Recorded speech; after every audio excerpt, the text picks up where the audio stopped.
Comedian Kunal कामराला Madras उच्च न्यायालयाचा दिलासा। कामराला 7 एप्रिलपर्यंत अटक न करण्याचा आदेश। एकनाथ शिंदेंवर व्यंगात्मक गाणं केल्याप्रकरणी कामरावर गुन्हा। 31 मार्चला कुणाल कामरा मुंबई पोलिसांसमोर चौकशीसाठी हजर राहणार।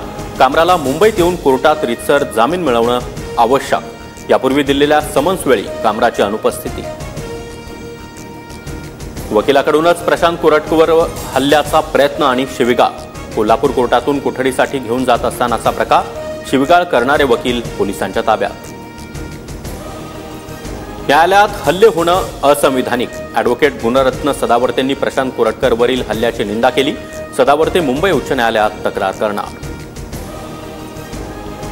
कुणाल कामराला 3rd डिग्री देण्याबाबत एक मंत्री बोलतो, मग शिवरायांबद्दल गलिच्छ वक्तव्य करणाऱ्या प्रशांत कोरटकरची औरंगजेबाच्या बाजूला कबर खोदा। काँग्रेस नेते विजय वडेट्टीवार आक्रमक। नोकरीतील डील सोबतच वडिलांच्या अफेअरमुळे दिशा सालियान तणावात होती। यामुळे दिशाची आत्महत्या। मालवणी पोलिसांच्या क्लोजर रिपोर्टमधून मृत्यू संदर्भातले निष्कर्ष समोर।